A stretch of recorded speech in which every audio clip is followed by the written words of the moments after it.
so that works. Yeah. You talked about the brand of WWE just transcends generations. You could say Orlando's the same way with Disney. That's right.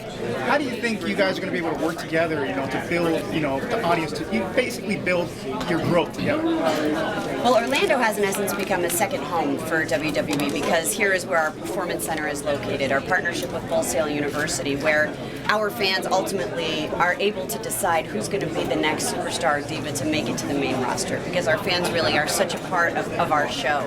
And it is multi-generational. It is families that are consuming our content and coming to our live events, just like Disney, just like all of the different destinations that are here in Orlando. I think Orlando is one of the top family entertainment destinations in the world, and WWE and WrestleMania will be a perfect fit.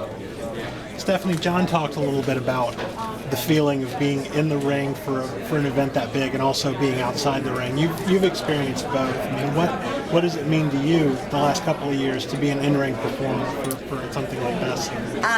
It's truly an honor to be an in-ring performer at WrestleMania. It's something that anybody who's ever dreamt of being a superstar or diva, that is the pinnacle of achievement, is to actually compete or be a part of WrestleMania. I've never wrestled in a match at WrestleMania, so put it on my bucket list.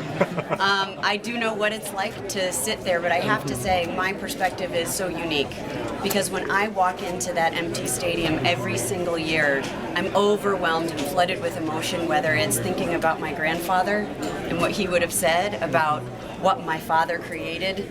My grandfather always said to my dad, "Don't rock the boat, Vinny. Why are you trying to grow this brand? Let's just keep it in the Northeast. Like, what are you doing?" And to consider the global phenomenon that WWE has become because of my father and because of his vision. And then I think about my husband, who's performing in one of the main events, and this year my brother, who's also performing in one of the main events.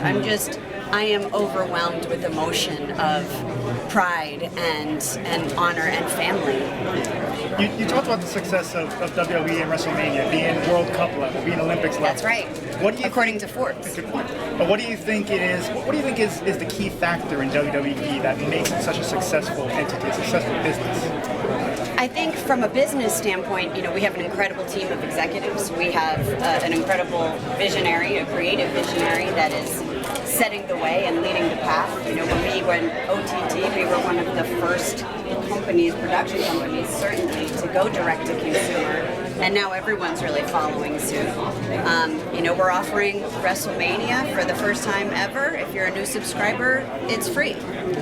That is a huge change and shift in business model, and no different really than Netflix or any other streaming service that offers the first 30 days free. But for WrestleMania to be free for new subscribers is, it really is a pivotal moment in our time.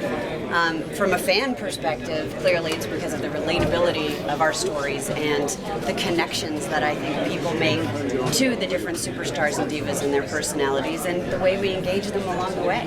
Stephanie, what's it like having Shane back, being involved again with the company? It's a lot of fun.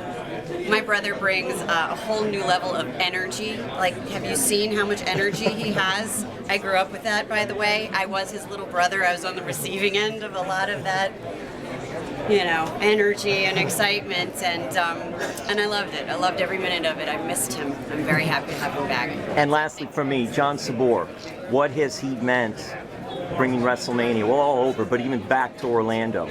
Well, Shawn Michaels is known as Mr. WrestleMania in the ring, and I think John Sabor is known as Mr. WrestleMania on the corporate side. And, John Sabor was on the host committee when WrestleMania was here in Orlando for WrestleMania 24. We stole him away because he did such a phenomenal job, and now here it's come full circle. And yes, John Sabor is very key in bringing WrestleMania 33 back to Orlando. Thank you, folks. That's it. Thank you.